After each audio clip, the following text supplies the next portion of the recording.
Hey friends, it's Rob with you once again.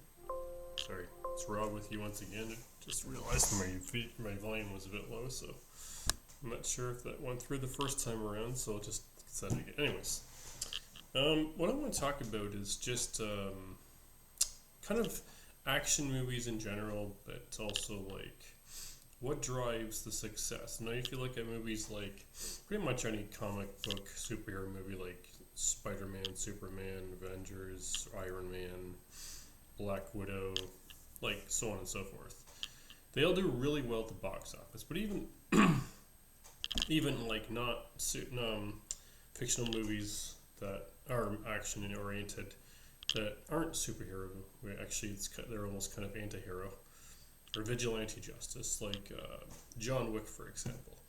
Keanu Reeves plays the lead in those four movies. I think there's going to be more, but anyways, he plays the lead in those, and Keanu Reeves' character as John Wick is not a superhero. Certainly, doesn't have any superpowers, and his quest is more revenge, vigilante type justice, take the law into your own hands kind of situation scenarios. And the entire series builds off of one single event that kind of erupted the whole series into the fame and popularity it is. It's a cultural hit. I mean, Keanu Reeves has made a handsome amount of money on those in every one of those movies, but no, I believe that Keanu Reeves doesn't do what he does for money. Like obviously he deserves to get paid. I mean, he's a damn hard worker. He's produced, I think, all four of the movies, and the guy works his ass off. But the reason I want to talk about it is because there's something about seeking what we believe to be out to be true. Like Keanu Reeves' character is John Wick. He doesn't just do things because for kicks and giggles. He's very John Wick is a very calculated character. He processes and thinks. And the other thing about John Wick is he doesn't say anything he doesn't feel necessary to say. He is a man of few words. It's I think someone said that his character in John Wick 4, I think, said under 100 words, and I think the movie's about 3.5 hours or so, and so, it's a very Keanu Reeves' character as John Wick it's not a really John Wick is not known for his words. I mean, he's a man of few words, only very succinct, only says what he needs to, no more, no less, and he's known to let his feet and fists do most of the talking, if not his guns and his cars. So, in other words, he's a man of action, not a word of talk. But what the event that drives the entire series, that erupts it or kicks it off, if you will, is he's a recent widow. His wife has died. I think she got sick. I don't remember which her character got sick from. It doesn't really matter. But she got sick, died. And then from beyond the grave had sent John a puppy to take care of, to kind of move on, grieve, but also move on from the grief and the loss of his wife. And, he had a puppy to take care of, and that obviously wouldn't replace his deceased wife, but also would serve as a daily indicator that life moves on. Life goes on, even if we lose the person we love the most in this life. So, and then John has this dog, and he's at a gas station, and one of these punks wanted to buy his car, and he said, it's not for sale. And then this punk and a few guys break into John's house, beat him within an inch of his life, kill his dog, steal his car, and then John is pissed. So John comes out of retirement. And also it should be noted that John is a retired hitman who carried out several hits for the mafia, and the most hits he carried out for is because he wanted to get out from under this criminal organization, but the only way that they would let him do that is they gave him an impossible task by which he got help from, which you find out in the second movie. I'm not going to give anything away, but about the second movie, you find out that he had help in the second movie to accomplish an impossible task in carrying out the amount of hits that he had to take care of in order to be free of the criminalization he was under and be with the woman he loves. And so that was his drive, is that he loved this woman so much he was willing to kill anyone and everyone for it. So that's the kind of person that his character was. But his character is now in retirement, and then you have this people who break into his house, beat him within an inch of his life, steal his car, kill his dog. And then John slowly and methodically works his way into where this guy is, and finds out just the lengths he has to go to. He has to go to Rome, and his character starts off in New York City, and so he's got this marker. What happens is, like, the marker. Actually, I'm revealing a little of the second movie now. So anyway, it doesn't matter. If you don't want any spoilers, just stop watching. So his character is we find out near the beginning of the film in John Wick Chapter 2, has help from a guy, a very unsavory guy, who wants John to kill his sister. That's the marker. So this organization has two rules that must be followed, and that without fail and unquestioned. Which is, one is you can't kill someone or hurt someone on continental grounds. Continental grounds act as like a safe haven for any kind of that kind of conduct. So there's no fighting allowed, no shooting, and so on and so forth. But the other rule is that all markers must be honored. Now, a marker is a blood oath by which you obviously give your blood and you stamp it on this little locket, if you will, and the person who helped you now has it in possession and can request from you at any given time they desire to do so to kill someone and help them. Now that John is asked to kill this guy's sister, so John goes to Rome and very cleverly and covertly sneaks through these tunnels to get to this guy's sister, because it's the only way he could. And he gets out, but there's a guy who is kind of like the lead security for this lady, and he and John go at it, but eventually John ends up putting a knife in his body and says, "Well, pull it out, you're gonna bleed and die." But and then so John goes back to New York City, but the problem is that after John had honored the marker and killed the sister of the guy who had the marker on him, the guy put a hit on John because he killed his sister. So it's all about saving face. And then John came back to New York, killed a bunch of men, and then ended up killing this guy on continental grounds, which is a problem for John because, well, he just broke one of the rules. But he didn't give a crap. He wasn't going to let this smug little jackass sit there and eat while he's in pain. And so that's how the second movie ends, with John being excommunicated and on the run for his life. And the third movie picks that up, and I'm not going to get into the third movie. But suffice to say, like, John Wick's character, Keanu Reeves playing John Wick, that is there's an appeal to his kind of sense of justice. Like, he wants to do, he does things sometimes because he does, sometimes he really didn't want to kill that lady. It was very obvious.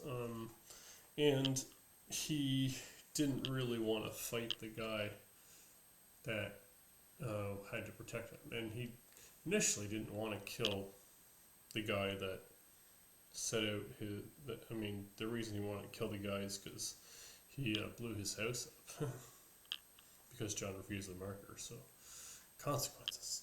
and then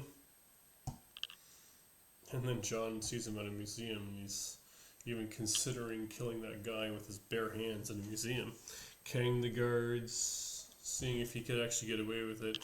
But John knew that he had to honor the marker before he could kill the guy. So he honors the marker, comes back to New York, kills a bunch of people, and then kills the guy and caught on the grounds and gets communicated, which again picks up in chapter 3 of the John Wick series, which I'm not going to get into. But I just want to say there's an appeal to justice, and we all have a sense of justice.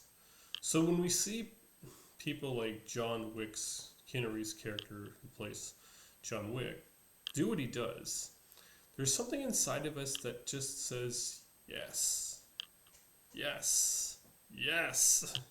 I mean, one of it, of course, is like, there's like, the action is phenomenal, like, and it's obvious that Keanu Reeves has trained and worked very hard for months and months prior to filming and production to get in the shape he's in and to do the things he does, whether it's riding cars, shooting guns, or any number of martial arts and moves that he does, like jiu-jitsu and judo and jiu-jitsu. Very obvious that he has some martial arts training to pull the moves that he does in those films. But he just, like, he does enough to do it. I mean, he's not by no means a black belt, but he's still pretty good for an actor. But, you know, there's something about, again, his character and the way he goes about things that just kind of just appeals to justice, and the fact that, you know, he's just laying people out. I mean, it's no doubt it's over the top. Like, his character just definitely goes too far with what he does. But that being said, as far as he goes, it's still always, there's always an end in sight. John wants to be free of this burden, but he feels bound. But the tension is he's bound by the thing he wants to be free of, and can't seem to find a way to get free of it until chapter 4. So you got it takes his character 4 movies to figure out to do. I mean, there's a lot of side trails, and John having to do things over here when he wants to be over here, but he's got to do a thing over here before he can accomplish thing over here. And you'll see that if you watch the movies. If you haven't already, you'll see that if you do. That there's a pattern. There's a lot of patterns and a lot of things going on at the same time as other things are going on. It's multi-layered. So the storyline has a lot of layers. There's a lot of things happening at the same time. And the director, what's his name? Chad Stahelski, who's apparently worked with John, and I think as a stunt coordinator in the Matrix series. But he directed all 4 of the John Wick movies so far. And he and Keanu Reeves have obviously been working together for many, many years. So obviously they have a good relationship as working together. And so I think what Chad really does is encapsulates the obvious vulnerability and the pain that John Wick's character goes through. You can see it, that Keanu Reeves' character, although tough and hard, is also vulnerable, emotional, and you see the struggle that his character faces, and the pain that he endures, the suffering that he goes through. Most emotionally, the anguish of losing a wife, and the anger of being betrayed consistently, and the way that kind of makes him jaded. He'll just leave it at that, and forces him to make decisions that he doesn't necessarily want to make, but his hand is kind of forced, if you will. And so, you know, people like seeing the struggle, seeing how the character is going to choose what are they going to do, right? What choice do they have? And John's choice seems to be taken from him many, many times. But that being said, John's character is very calculated, very precise, very methodical. So again, his character doesn't do anything without thinking. And when it comes to Keanu Reeves movies, I think they're usually successful, but he's had some pretty crappy movies too. But not too many. I mean, he's usually pretty wise about the kind of movies he chooses, and Keanu has been the kind of actor that, for the most part, chooses his movies well. Like, if the script is crap, like Speed 2, for example, Cruise Control, he opted not to do it, and he was kind of blacklisted by Hollywood for a number of years because he wouldn't do a sequel, because he did the first Speed, he wouldn't do the second one, and the reason being, again, is he thought the script was garbage. So, of course, the studio found another actor to do the role instead of him, which wouldn't be hard to do because I'm sure the actor got paid a handsome amount of money. But the thing is, that movie bombed. It was like it didn't do nearly as good as the first one. And Keanu Reeves is a decently handsome dude too, and that definitely helps. And his acting is a little stiff. I mean, when you look at John Wick, it doesn't even feel like it's acting. It just feels like Keanu Reeves. And the only thing is, like, he's got to memorize lines, of course, and he's got to do stuff. But John Wick feels like just an extension of who Keanu Reeves really is. And if you read Keanu Reeves, how much heartache and struggle and so on and so forth that he's had to go through, that's one of the things he said he likes playing John Wick, is he relates to the pain and suffering of the character, which is a powerful thing, and it makes bringing that character to life pretty easy for an actor like Keanu Reeves. But and so again, we like to see the struggle. We like to see the triumph of the person who's dealing with the struggle, overcome the obstacles that he or she has to go through in order to defeat the evil forces, if you will. And and we all like to see evil being destroyed. Whether it's in John Wick, or whether it's in Avengers, or whether it's in the Justice League, or some sort of superhero movie that's a standalone, like Iron Man, Black Widow, the Winter Soldier, Captain America, Thor, so on and so forth. So we all like seeing the good guys win and the evil side lose, because we have this innate God-given sense of justice that's instilled in us, and we'd like to see evil lose, and we'd like to see the good win, because that's how we are all wired. We have a sense of justice, and the sense of justice comes from God himself, who is just and the source of all justice.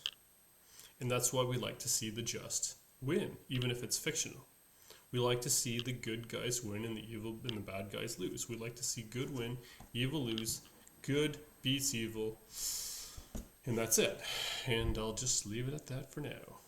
Peace out, Brother Rob.